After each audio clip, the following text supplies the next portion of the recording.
Good morning. My name is Ralf Friedrichs. I am a addiction recovery coach, a life coach, an author, and the host of this show, the Take Your Life Back Today radio show. You can see a video version of this if you go to YouTube under channel Take Your Life Back Today show.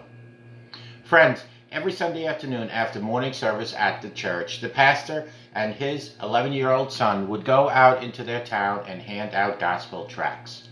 This particular Sunday afternoon, as it came time for the pastor and his son to go out to the streets with their tracts, it was very cold outside as well as pouring down rain.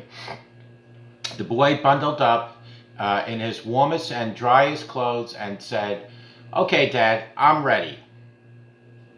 Well, friends, his pastor dad asked, ready for what? "Dad, it's time we gather our tracts together and go out."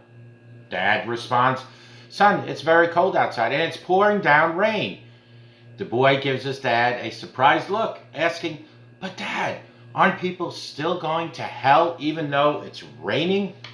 That is quite a fact. The dad answers, "Son, I am not going out in this weather." Despondently, the boy asks, "Dad, can I go? Please." His father hesitated for a moment, but said, "You can go. Here are the tracts. Be careful, son, and I'll see you when you get home." The boy replied, "Thanks, Dad."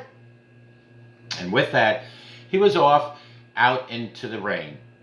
This 11-year-old boy walked the streets of the town, going door to door and handing everybody he met in the street a gospel tract.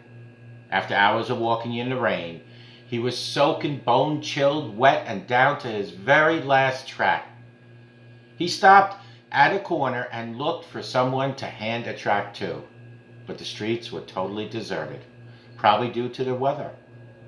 Then he turned toward the first home he saw and started up the sidewalk to the front. He rang the doorbell. He rang the bell, but nobody answered. He rang it again and again and again, but still no one answered. He waited, but still no answer.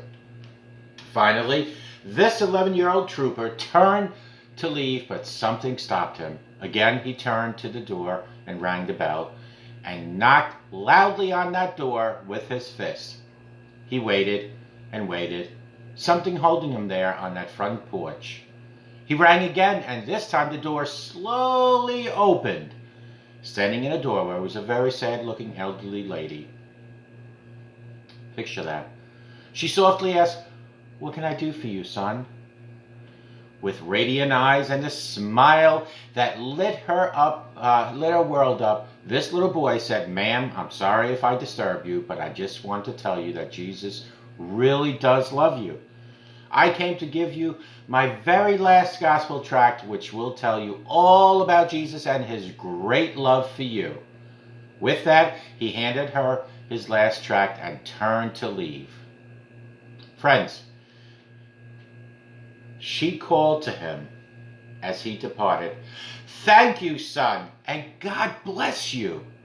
The following Sunday morning in church, the pastor, Dad, was in the pulpit, and as the service began, he asked, "Does anybody have a testimony or want to say anything here today?" Slowly in the back of the church, an elderly lady stood up to her feet. As she began to speak, a look of glorious radiance came from her face. "None of you in this church know me. I've never been here before. Before last Sunday, I was not a Christian." Strong. "My husband passed on some time ago, leaving me totally alone in this world. Last Sunday, being particularly cold and rainy, it was even more so in my heart as I came to the end of the line where I no longer had any hope or will to live. So I took a rope and a chair and ascended the stairway into the attic of my home. I fastened the rope securely to the rafter in the roof, then stood on the chair and fastened the other end of the rope around my neck. Standing on that chair, so lonely and broken-hearted, I was about to leap off, when suddenly the loud ringing of my doorbell downstairs startled me. I thought, I'll wait a minute, and whoever it is will probably go. I waited and waited, but the ringing of the doorbell seemed to get more insistent, and then the person ringing also started knocking loudly. I thought to myself again, who on earth could this be? Nobody ever rings my bell or comes to see me. I loosened the rope from my neck and started for the front door.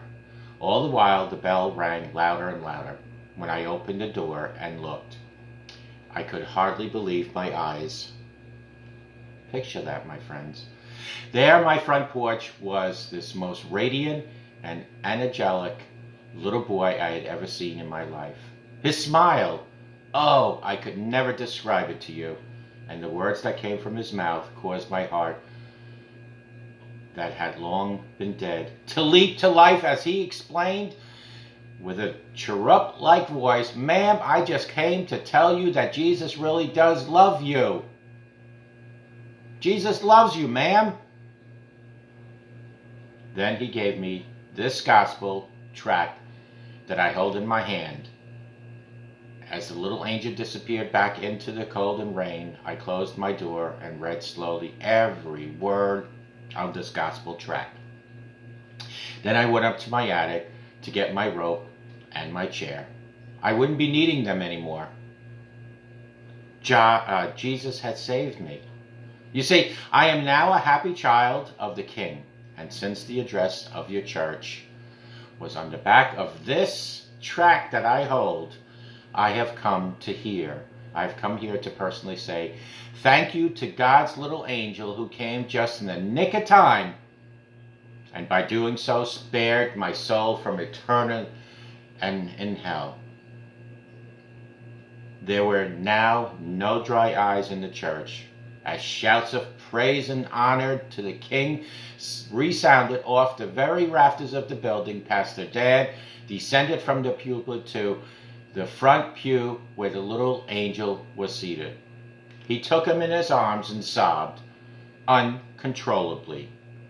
Probably no church has had more glorious moment, and probably and this universe has never seen a papa that was more filled with love and honor for his son, except for the one. The Father, the God, allowed his son, Jesus, to go out into a cold and dark world. He received his son back with joy unspeakable, and as of all heaven shouted praises and honor to the King, the Father sat his beloved Son on the throne far above all principality and power and every name that is named. There may be someone watching this right now who is also going through a dark, cold, and lonely time in your soul. You may be a Christian, for we are not without problems, or you may not know Jesus yet. Whatever the case might be, my friends, if you're watching me, and whatever the problem or situation you find yourself in, no matter how dark it may seem, I want you to know that Jesus really does love you. Call me at 844-405-HELP. Together, you and I, we can help each other take our lives back. Be good to yourselves and always be good to each other. Remember, a simple smile to anyone can change their life and can make a difference in your own life. Jesus really does love you. No matter how dark your situation is, no matter it's financial, relationship, health, job, no matter what it might be, my friends, Jesus does love you. That's right, you watching me or listening to me on the radio. Jesus loves you. Know that and remember that.